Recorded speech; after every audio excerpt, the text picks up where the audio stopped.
Hello and welcome back to another video. This is the September ScrawlrBox. It's a little bit late. We received an email to say that they were waiting on a few items for the box, but it was worth the wait. So let's see what is inside. Copic markers. That's why it's worth the wait. Fantastic. Let's get all this out. Let's pop that there. Let's pop this here.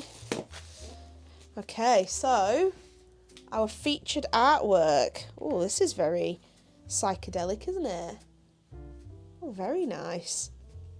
Bit different. And the featured artist is Roxanne Murphy, born in Oklahoma City. Attended University of Oklahoma and studied art there. And their socials are at the bottom, and you can pause this here if you'd like to read some more about them. Very nice. Let's get into the supplies. We'll start off with the less obvious things, since we can see those Copics there. Oh, this is an interesting box. We've got a very broad mix of supplies here.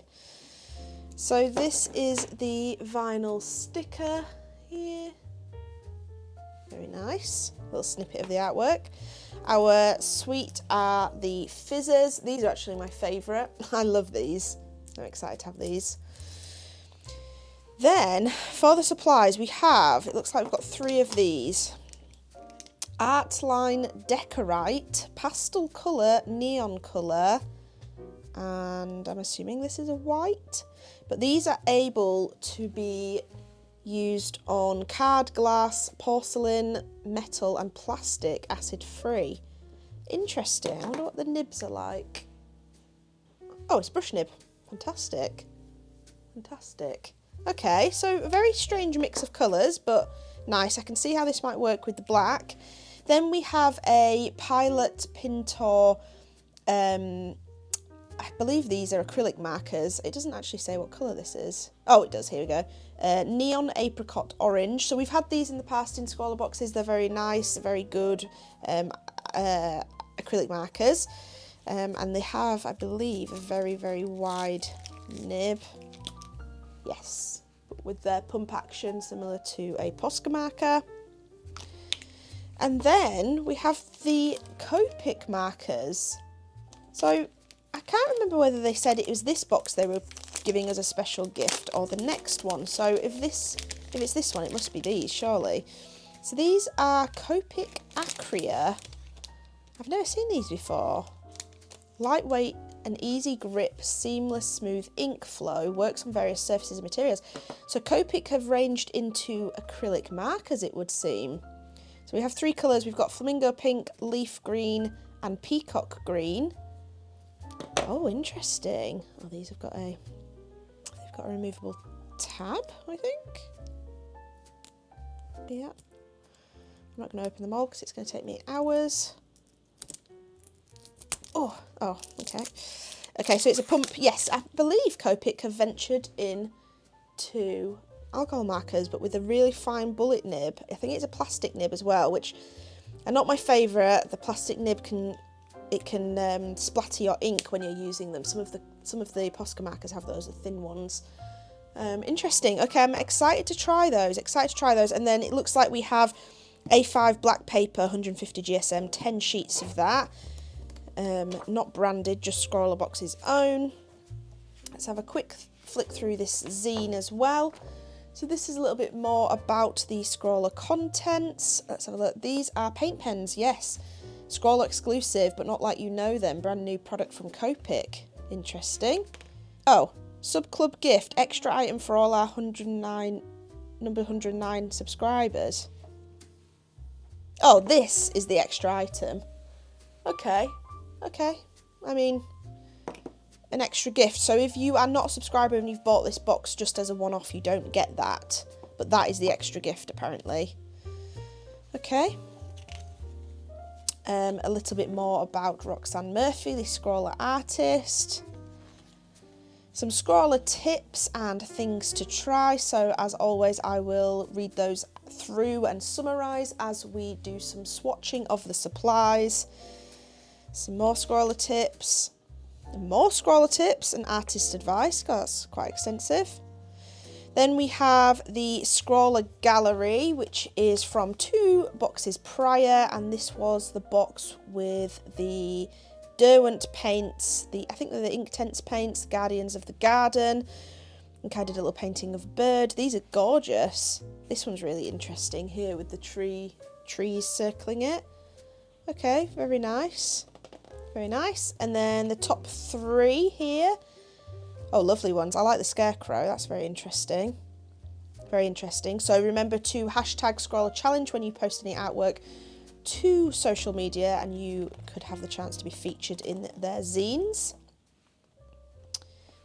Scrawler Gallery for Scrawl Fest. So this is something that went on through August, where they gave you a 31 prompt list, and you could do a prompt similar to Inktober or Huevember, those types of things. So this is a bit of a showcase of some people's artwork from that. I'd like to join that one year, but maybe when I have a bit more time. The Scrawler Extra is Steal This Artwork. So this must be related to a bit more about the artist. It usually is. And then our Scrawler Challenge is Amoeba. Okay, interesting. So we'll have to do a little bit of research, a little bit of looking into that. But I'm interested to see how these pens work on the black paper, and I'm interested to try these new product from Copic. It's very, very interesting to me that they've started to venture into acrylic markers, and I think it's because of the popularity of Posca markers are massive at the moment. And everyone seems to be doing acrylic markers, so it makes sense for them to go into that. So I'm excited. Let's see what we can come up with. Let's swatch these. I'll read the scrawler tips, and then we'll come up with some artwork for Amoeba.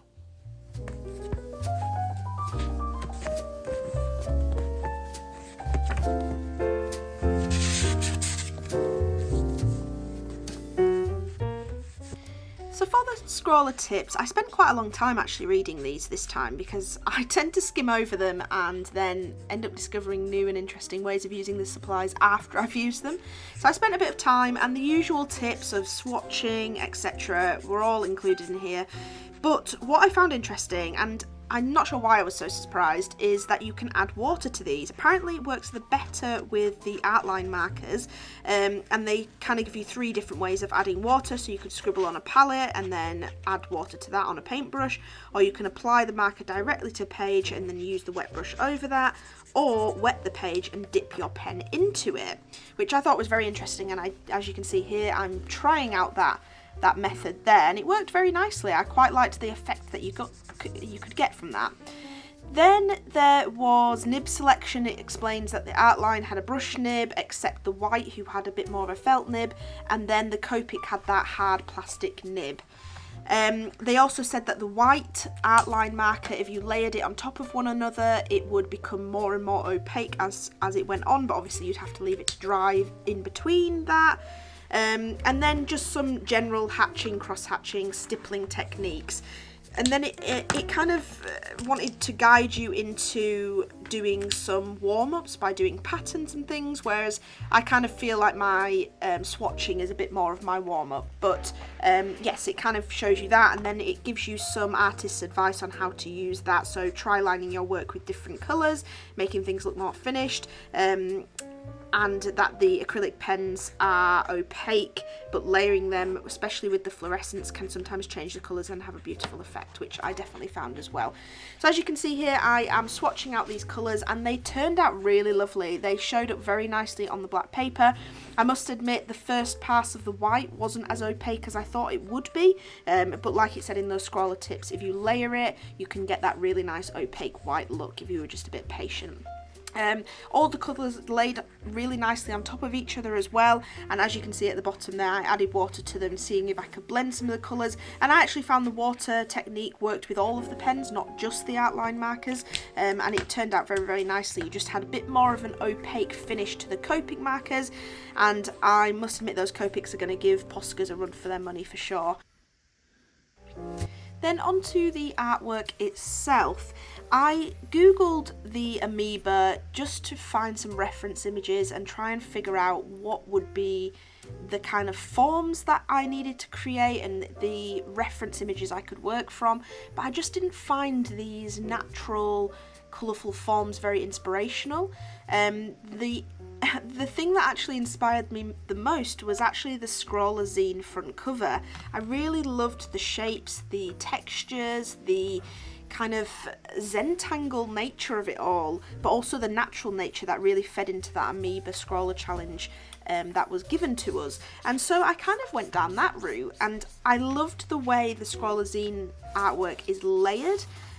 So I kind of thought in that term and went with the outline and the water technique as I did on my swatching, and kind of created the first couple of layers. So I used this nice purple colour, and as you can see I used the technique of laying it onto the paper first, and then I used a water brush to add water over the top, dilute the colour and blend it into the black paper where possible.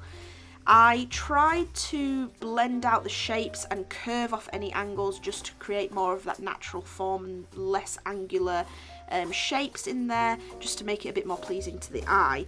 And it was a long process because I had to let all these layers dry. This paper isn't the thickest, it's not watercolour paper, so it obviously buckled somewhat, so I wanted to let it dry in between each layer so that it would be flat on my table ready to go. And that's kind of the approach I did for the first two layers. So I did the purple first, and then I layered over the top the lovely bright neon pink colour, and it just worked really, really well.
Once that lovely neon pink outline marker dried, I went over with the Copic markers. Because they were that little bit more opaque, I just really liked the fact that they would be the forefront of this painting, and I followed the same really natural flowing lines, kind of following a little bit of a different pattern, making maybe more concise line work and even lines to just break up that more blocky colour that we had on the layers below. And I just went over and I did them in layers. So I went down with this pink first, drawing these lovely lines, filling in the little sections with dots and things like that, just keeping it very natural. And then I continue to add on different shapes and patterns with the blue and the green, adding some dots with those and the white outline marker. And I was going to add just a little bit more to it, but I just really liked how this kind of looked. I loved how deep it looked. It looks like you're looking into a deep hole and there's layers of transparent membranes and things. I really think it fits in with that Amoeba scrawler challenge that they've set, and I think I've managed to hit the brief. And in terms of the supplies in general, I actually really like them all, to be honest. I think there's definitely a time and a place for all of them in any artwork. I think the pastel purple is a lovely purple. I love how opaque it it was on the paper. I love that you can add the water and create this really transparent look to it. The neon pink, again, I like it for the same reasons, but it is just that tiny bit more artificial looking in colour, and I think I probably wouldn't use that in much of my artwork, to be honest. The white opaque is a nice colour, but again, not as opaque as I would have liked. The 3 Copic markers are beautiful. They are really stunning to work with, and if you're watching this and you haven't got this box and you want to try out these markers, I'm not sure if they're available readily at the moment because this was a Scrawlr exclusive, but I would imagine they're probably retailing somewhere. I highly recommend trying 1 or 2 of them out, especially if you're a fan of Poscas. I think they really will give Poscas a run for the money. They're beautiful markers to work with. But I'm going to leave you with the rest of this artwork and this relaxing music to get you to the end. I hope you've enjoyed this video. If you have, please give me a thumbs up. If you're new here, consider subscribing and let me know in the comments below what you think of this artwork, and I will see you in the next video. Goodbye.